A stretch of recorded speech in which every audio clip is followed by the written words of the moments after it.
দেখে নেব সংবাদ শিরোনাম। 2026 ভোটের আগে বিরাট ভাঙন বঙ্গ বিজেপিতে, পদ্ম ছেড়ে ঘাস ফুলে এই হেভিওয়েট। অষ্টম বেতন কমিশন, 18,000 টাকা মূল বেতনধারীদের নতুন বেতন কত হবে? প্রতিদিন 1 লক্ষ ডিমের সরবরাহে ভাটা, বন্ধের মুখে নামি পোল্ট্রি ফার্ম। স্বাধীনতা দিবসের সকালেই বেঙ্গালুরুতে বিস্ফোরণ, গুড়িয়ে গেল 6 বাড়ি, নিহত একজন শিশু, আহত একাধিক। মাত্র 56 মিনিটেই কেল্লা ফতে, মোদি ভেঙে চুরমার করে দিলেন ইন্দিরা গান্ধীর রেকর্ড। অসম্ভব, এসআইআর মামলায় চমকে উঠলেন খোদ বিচারপতি, প্রকাশ্যে অবাক করা তথ্য, হইচই সুপ্রিম কোর্টেও। জন্মাষ্টমীতেও ভারী দুর্যোগের আশঙ্কা বঙ্গে, রবিবার থেকে আমূল বদল হবে আবহাওয়ায়। গোটা বিশ্ব ধ্বংস, আলাস্কায় মুখোমুখি ট্রাম্প পুতিন, কয়েক ঘন্টার মধ্যে বিশ্বের সবচেয়ে বিপজ্জনক বৈঠক।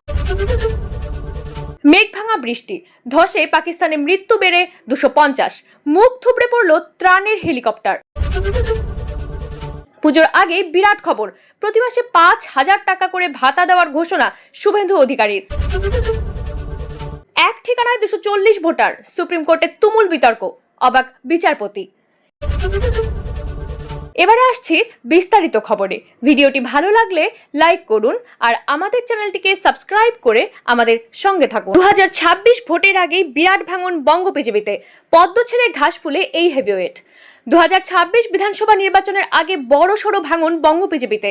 স্বাধীনতা দিবসের দিন তৃণমূলের পতাকা হাতে নিলেন রাজ্যের বিজেপির প্রাক্তন সম্পাদক, মহিলা মোর্চার সহ সভানেত্রী ছিলেন দক্ষিণ কলকাতা জেলার বিজেপির সভানেত্রী সংঘমিত্রা চৌধুরী, যোগ দিলেন তৃণমূল কংগ্রেসে। হাজরা মোড়ে এই যোগদান অনুষ্ঠানে হাজির ছিলেন রাজ্যের মন্ত্রী চন্দ্রিমা ভট্টাচার্য ও বিধায়ক দেবাশিস কুমার। দীর্ঘদিন বিজেপির নেতৃত্বে থাকার পর আক্ষেপ ছিল দলের কর্মীদের জন্য কিছু করতে পারছিলেন না। দলের সঙ্গে বেশ কিছু বিষয়ে তার সমস্যাও হচ্ছিল। তৃণমূলে যোগ দিয়ে সংঘমিত্রা চৌধুরী বলেন, সব থেকে বড় কথা আমার ব্যক্তিগত সমস্যা হচ্ছিল। এটা নয় যে আমার পদ নেই, নতুন করে পদ পাবো। আমি রাজনীতি করতে এসেছি মানুষের জন্য কাজ করতে, বিজেপিতে সেগুলো করতে পারিনি। অনেক চেষ্টা করেছি, অনেকের বাড়ি ভেঙে গিয়েছে, কথা দিয়েও কথা রাখতে পারিনি, অনেকে ক্ষুব্ধ হয়েছে। কোনোদিন যদি পারি সাহায্য করব। আমার ব্যক্তিগত বড় সমস্যা হয়েছিল। এই সময় তৃণমূলের কিছু লোক আমার পাশে দাঁড়িয়েছিল, বিজেপির থেকে আমি কোনো সাহায্য পাইনি। এই সব কারণেই দল পরিবর্তনের সিদ্ধান্ত। অনেকে বলছে দল খারাপ, কিছু ভালো তো আছে, সেই ভালোটুকু নিয়েই থাকবো। একদিন সংঘমিত্রা চৌধুরীর সঙ্গে জেলা ও মণ্ডল পর্যায়ের কয়েকজন নেতাও তৃণমূলে যোগ দিয়েছেন বলে জানিয়েছিলেন তিনি। 2026 বিধানসভা নির্বাচনের আগে বিজেপির ভাঙনে উচ্ছ্বাস ঘাসফুল শিবিরে। দীঘার জগন্নাথ মন্দিরের উদ্বোধনের দিন হাজির হয়েছিলেন বিজেপির প্রাক্তন রাজ্য সভাপতি ও প্রাক্তন সাংসদ দিলীপ ঘোষ। সেখানে তার সাক্ষাৎ হয়েছিল মমতা বন্দ্যোপাধ্যায়ের সঙ্গে। দুজনের হাসি মুখ সবার নজর কেড়েছিল। দিলীপ ঘোষ বন্ধু বলে সম্বোধন করেছিলেন মন্ত্রী অরূপ বিশ্বাস ও তৃণমূল নেতা কুণাল ঘোষের। পরবর্তীতে বিজেপি নেতাদের তোপের মুখে পড়েছিলেন দিলীপ ঘোষ। জোর গুঞ্জন ছড়িয়েছিল তৃণমূলে যোগ দিতেন পারেন দিলীপ। তারই মধ্যে সংঘমিত্রা চৌধুরী পদ্ম ছেড়ে এলেন ঘাসফুলে।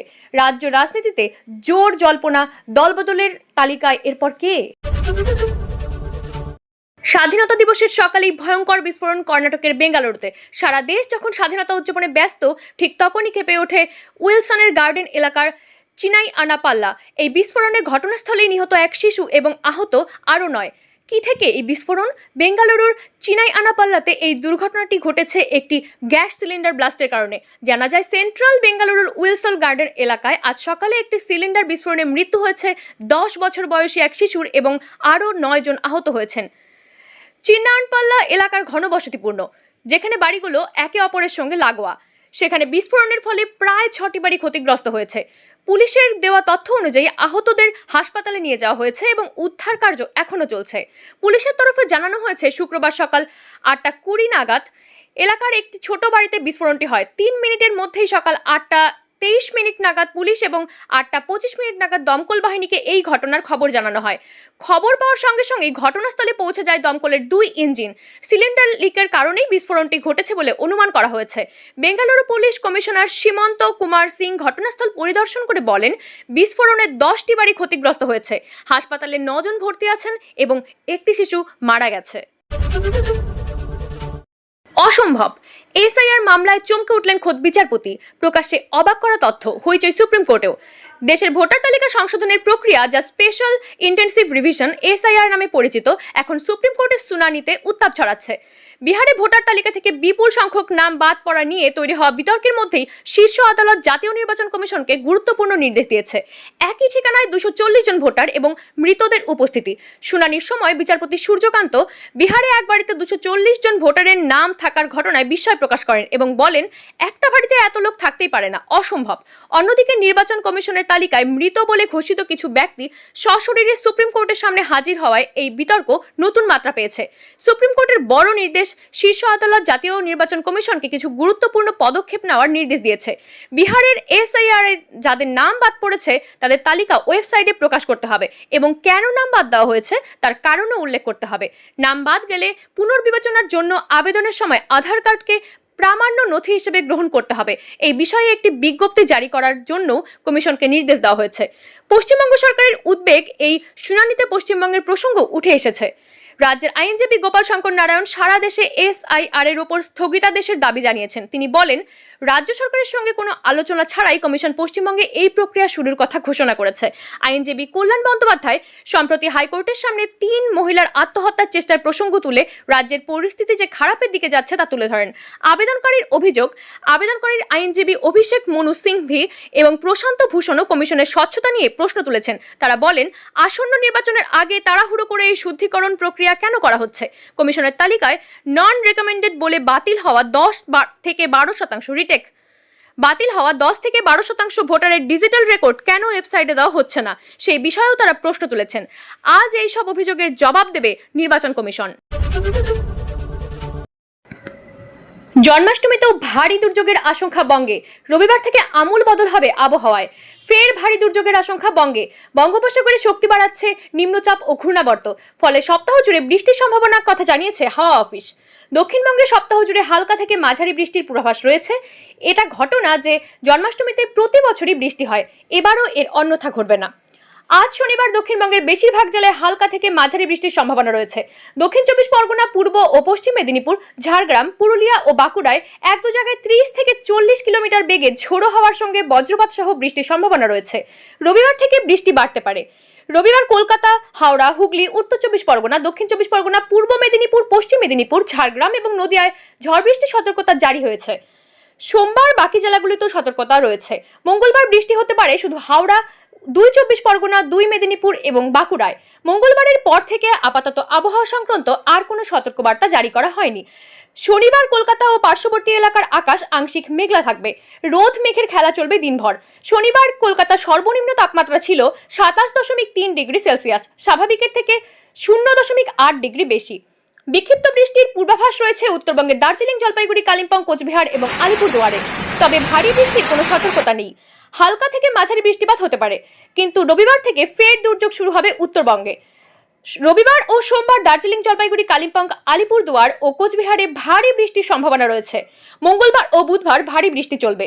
প্রবল বৃষ্টিতে ধস নামার আশঙ্কা রয়েছে। শুক্রবার স্বাধীনতা দিবসের দিনও কলকাতা সহ জেলায় জেলায় বৃষ্টি হয়েছে।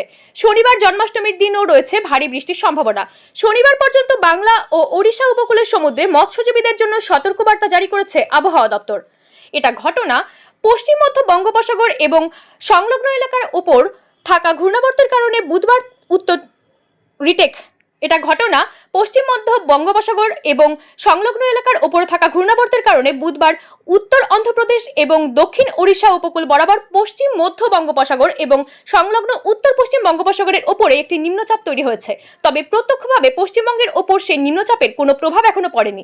তবে অন্যান্য প্রভাবে পশ্চিমবঙ্গের বিভিন্ন জেলায় বিক্ষিপ্তভাবে ভারী থেকে অতি ভারী বৃষ্টি হয়েছে। হাওয়া অফিস জানিয়েছে, শক্তিশালী হয়ে এই নিম্নচাপ সরবে উত্তর অন্ধ্রপ্রদেশ এবং দক্ষিণ ওড়িশা উপকূলে।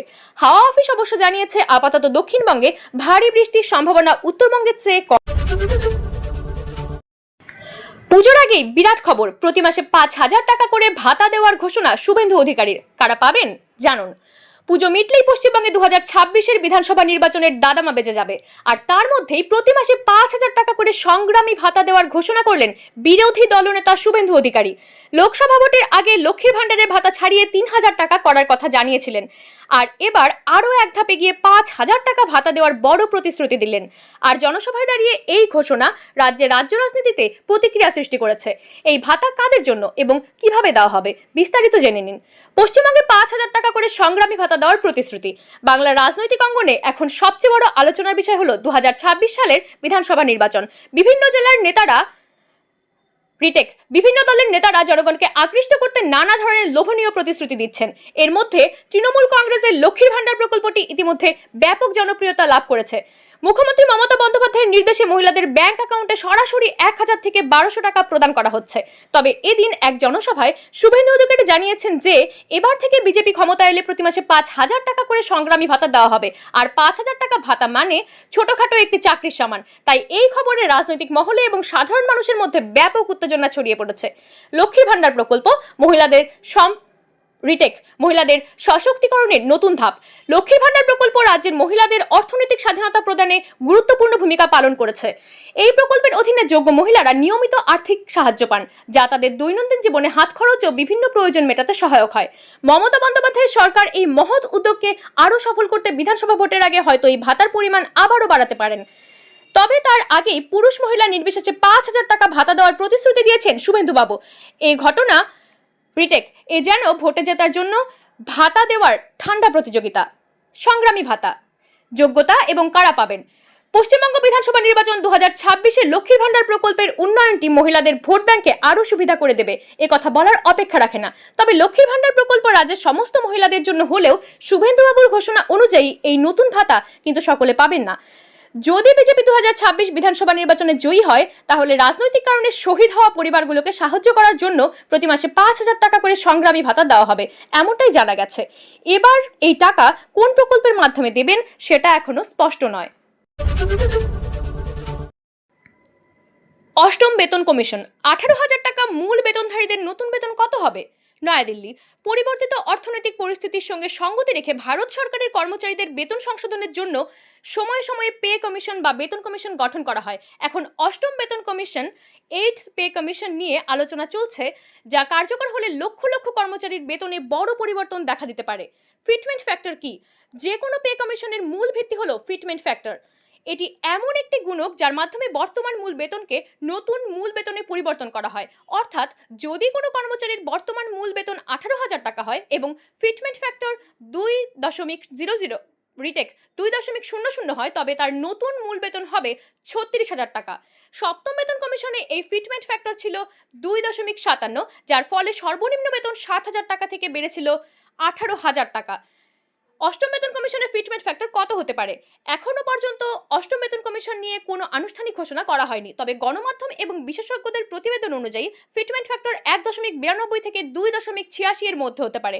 অতীতের প্রবণতা এবং বর্তমান অর্থনৈতিক পরিস্থিতি বিবেচনা করে 1.92 একটি বাস্তবসম্মত অনুমান বলে মনে করা হচ্ছে। 18,000 টাকা মূল বেতনধারীদের নতুন বেতন কত হতে পারে? 1.92 ফিটমেন্ট ফ্যাক্টরের নতুন মূল বেতন 34,560 টাকা। 2.08 ফিটমেন্ট ফ্যাক্টরের নতুন মূল বেতন 37,440 টাকা। 2.86 ফিটমেন্ট ফ্যাক্টরের নতুন মূল বেতন 51,480 টাকা। এটি শুধুমাত্র মূল বেতনের হিসাব। এর সাথে এইচআরএ, ডিএ, টিএ এবং অন্যান্য ভাতা যোগ করার পর হাতে পাওয়া মোট বেতন আরও বেশি হবে। বর্তমানে অষ্টম বেতন কমিশন নিয়ে সরকারের পক্ষ থেকে কোনো আনুষ্ঠানিক বিবৃতি না এলেও কর্মচারী সংগঠনগুলোর ক্রমাগত দাবি এবং মুদ্রাস্ফীতির হার বিবেচনা করে এটি 2026 সাল থেকে কার্যকর করা হবে বলে আশা করা হচ্ছে।